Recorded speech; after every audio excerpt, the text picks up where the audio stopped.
ଜଗନ୍ନାଥ ସାଙ୍ଗମାନେ ଆପଣମାନେ କେମିତି ଅଛନ୍ତି? ତ ଆପଣମାନେ ଆଶା କରୁଛି ଭଲ ଥିବେ। ତ ମୁଁ ଭଲରେ ଅଛି। ତ ଆଜି ବ୍ଲଗ୍ କରିବାର ମାନେ କି ସକାଳୁ ତ ଗଲାଣି। ତ ସକାଳୁ ପୂର୍ବରୁ ଖାଇକି ଶୋଇଥିଲି, ଶୋଇକି ଉଠିକି ଗାଧୋଇକି ପୂଜା କଲି, ଟିକେ ଠାକୁରଙ୍କ ପୂଜା କରିଦେଇକି ତ ପୁଣି ଆସି ମୋବାଇଲ୍ ଟିପୁଥିଲି। ତ ଆଉ ମୋବାଇଲ୍ର 50% ସରିଗଲା, ଆଉ ମୋବାଇଲ୍ ଦେଖିତେ ଇଚ୍ଛା ହେଲାନି, କାହିଁକିନା ରାତିରେ ହଇରାଣ ମୁଁ ପୁଣି ମୋବାଇଲ୍ର ନେଟ୍ ସରିଯିବ ଯଦି। ତ ଆଜି ହେଇଛି ମୁଁ ଆମର ଫର୍ମ ଫିଲ୍ଅପ୍ ସରିଯାଇଛି। ତ ଫର୍ମ ଫିଲ୍ଅପ୍ ସରିଲା ପରେ ଆମର ହଷ୍ଟେଲ୍ ମେସ୍ ବନ୍ଦ ହେଇଯିବ। ତ ବନ୍ଦ ହେଲା ମାନେ ଆମେ ଏବେ ମାସେ କାଳ ଏବେ ଘରକୁ ପଳେଇବୁ। ତ ଏଠି ଜିନିଷପତ୍ର ବି କିଛି ରଖି ହେବନି। ତ ଜିନିଷପତ୍ର ପ୍ୟାକିଂ କରିଦେଲି କାଲି ରାତିରେ। ତ ପ୍ୟାକିଂ କରିସାରିକିନା ଶୋଇପଡ଼ିଥିଲି। ଆଉ ଯାହା ବି ବାହାରେ ଅଛି ଆଉ କିଛି ଟିକେ ସେଗୁଡ଼ା ପୁରେଇକିନା ରଖିଦେଇକି ଆମେ ପଳେଇବୁ। ତ ଆମେ 2 ଜଣ ଅଛୁ ଆମ ରୁମ୍ରେ, ଆଉ କେହି ତ ନାହାନ୍ତି। ଆଉ ମୋ ସାଙ୍ଗଟା ତ ଆଉ କେହି ନାହାନ୍ତି, ସେମାନେ ସବୁ ପଳେଇଗଲେଣି। ତ ମୋ ରୁମ୍ରେ ଆଉ ଜଣେ ଥିଲା, ସିଏ ବି ତାର ସକାଳୁ ଆଜି ସିଏ ତାର ପଳେଇଗଲା, ତା ଘର କେଉଁଝର, ସିଏ ବି ପଳେଇଗଲା। ତ ମୁଁ କ'ଣ କଲି ନା ଆମେ ଆଜି ରାତିରେ ବାହାରିବୁ।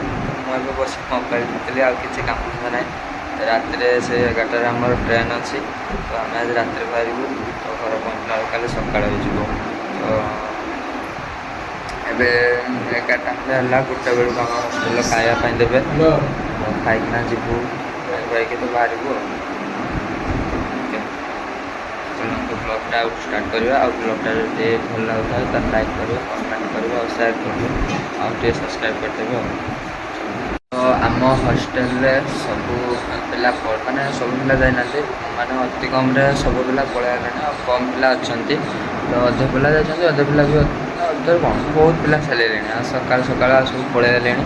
ଆଉ କାଲି ଢେର ଆପ୍ଲିକେସନ୍ ଛୁଆ ଦେଇକି ପଳେଇଯାଇଛନ୍ତି। ତ କାହିଁକିନା ଆମର କାଲି ରାତିରେ ମିଟିଂ ହେଲା କି ଆଜିଠୁ ଆମର ମେସ୍ ବନ୍ଦ, ମାନେ ରାତିରୁ ମିଲ୍ ବନ୍ଦ ହେଇଯିବ। ତ ସକାଳୁ ମିଲ୍ଟା ଯାହା ଆମେ ଖାଇବୁ।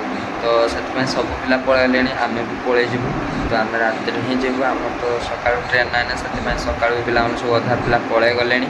ଆଉ ବାକି ରହିଲା ସେକେଣ୍ଡ ଇୟର୍ ଭାଇମାନେ, ଆମ ସେକେଣ୍ଡ ଇୟର୍ ଭାଇମାନଙ୍କର ତ ଏଇଟା ଲାଷ୍ଟ, ସେକେଣ୍ଡ ଇୟର୍ ଭାଇମାନେ ବି ତ ପଳେଇବେ। ତ ସକାଳୁ ଯାଇଥିଲି ଜଣେ ଭାଇଙ୍କ ସହିତ ଟିକେ କଥା ହେଇକିନା ଆଇଲି, ସିଏ ବି ଘରକୁ ଗଲେ ଆଜି।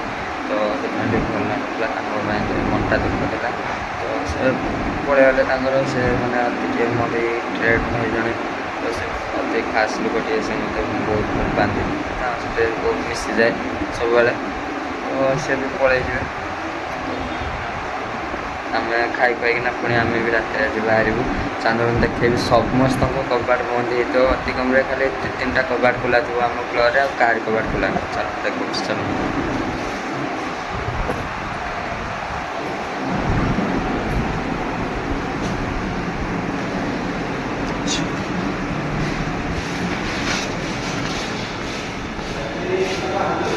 ସମସ୍ତଙ୍କ କବାଟ ବନ୍ଦ, ସମସ୍ତେ କେହି ନାହାନ୍ତି। ଆମ ରୁମ୍ଟା ଖାଲି ଗୋଟେ ଖୋଲା ଅଛି, ଆଉ ସମସ୍ତଙ୍କ କବାଟ ବନ୍ଦ ସବୁ ଫାଙ୍କା, କେହି ନାହାନ୍ତି। କମ୍ ପିଲା ଅଛନ୍ତି, ସବୁ ହାତ ଖାଲି ଚାପି ପଡ଼ିଛି। ଚାଲ ତଳକୁ ଯିବା ଆଉ। କାମ ସାରିକିନା ଆମେ ଟିକେ ବାହାରି ଆସିଲି, ବାହାରକୁ ନା ଟିକେ ଯାଉଛି ଦୋକାନ ଟିକେ କ'ଣ କିଛି ଖାଇବା ପାଇଁ। ତ ଖାଇକିନା ଆସିଲା ପରେ ଆପଣମାନଙ୍କ ସହିତ ସେୟାର କରିବି। ତ ମୁଁ ଯାଉଛି ବାଟରେ କଲେଜ କ୍ୟାମ୍ପସ୍ ହିଁ ଚାଲିଛି। ଚାଲ ମୁଁ କଲେଜ କ୍ୟାମ୍ପସ୍ କେମିତି କ'ଣ ଦେଖେଇବି, ଚାଲ। ତ ଶୋଇପଡ଼ିକିନା ଉଠିକି ଏବେ ଜଷ୍ଟ ଯାଇଥିଲି ଟିକେ ବାହାରକୁ।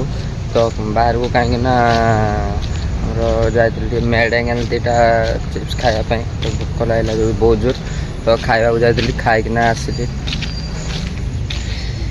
ଖାଇସାରି ଆସିଲା କଲେଜ ଦେଇକି ତ ଯାଉଛି, ଏଇଟା ଆମ ITI କଲେଜ। ତ ହଷ୍ଟେଲ ଏବେ ଯାଉଛି, ତ ଭଲ ବି ଲାଗୁନି ଏତେ ଆଉ କିଛି, ପଇସା ନଥିବାକୁ ତ ଯାହା ବି ଚଳି ଯାଉଛି। ଚାଲ ହଷ୍ଟେଲ ଆଡ଼କୁ ଯିବା, ହଷ୍ଟେଲ ଦେଖୁଛି ଆପଣମାନଙ୍କୁ ବି ଆଜି।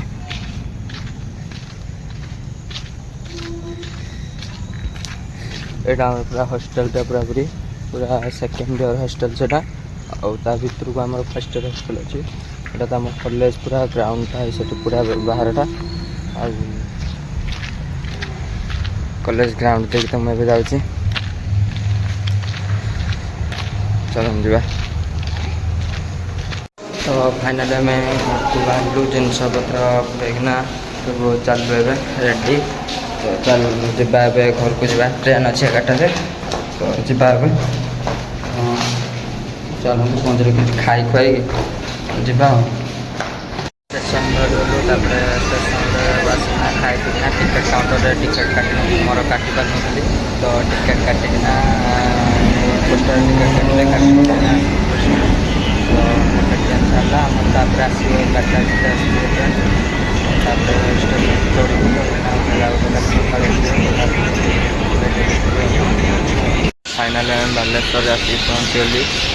ସକାଳ ହେଲାଣି ବହୁତ ଦେଖନ୍ତୁ। ତାପରେ ଆସିକିନା ପହଞ୍ଚିଲି, ବାବାଙ୍କୁ କଲ୍ କଲି, ବାବା ତ ଆସୁଛନ୍ତି ନେବା ପାଇଁ, ତ ବାବା ଆସିକିନା ନେଇଥିଲା ପରେ ଯାଇକି ପହଞ୍ଚିଲେ ଆପଣ ସବୁ ଷ୍ଟାର୍ଟ କରିବି, ତ ଚାଲନ୍ତୁ ଆଉ। ସାଙ୍ଗମାନେ ମୁଁ ତ ସକାଳୁ ଓହ୍ଲେଇକିନା ବାବା ଆସିଲେ, ପଳେଇ ଆସିଲି, ଢୁଳେଇ ଆସିଲି ଗାଡ଼ିରେ। ତ ଆସିକିନା ଶୋଇ ପଡ଼ିଥିଲି, ଟୋଟାଲି ନିଦରେ ଶୋଇ ପଡ଼ିଥିଲି, ରାତି ସାରା ଅନିଦ୍ରା ଶୋଇ ପଡ଼ିଥିଲି। ଶୋଇପଡ଼ି ଉଠିକିନା ଜଷ୍ଟ ଦାନ୍ତ ଘଷିକି ଟିକେ ଖାଇଥିଲି ପଖାଳ, ମା ପଖାଳ କରିଦେଇଥିଲା, ପଖାଳକୁ ଶାଗ ଭଜା ଏକା ଟିକେ ଖାଇଦେଲି, ଶାଗ ଭଜା କ'ଣ କରିଥିଲା, କ'ଣ ଆଳୁ ଭଜା ଏକା କ'ଣ କରିଥିଲା, ଖାଇଦେଲି। ଖାଇଦେଇକିନା ବାହାରିଲି ଟିକେ ବୁଲିବା ପାଇଁ। ତ ବାହାରକୁ ଯିବା ବୁଲିବା ପାଇଁ, ଆଉ ତ ବେଶୀ ବଡ଼ ବ୍ଲଗ୍ କରିପାରିବିନି, ତ ଏଇଠି ଏଣ୍ଡ କରୁଛି ବ୍ଲଗ୍ଟାକୁ। ଜୟ ଜଗନ୍ନାଥ, ଲଭ୍ ୟୁ ଅଲ୍।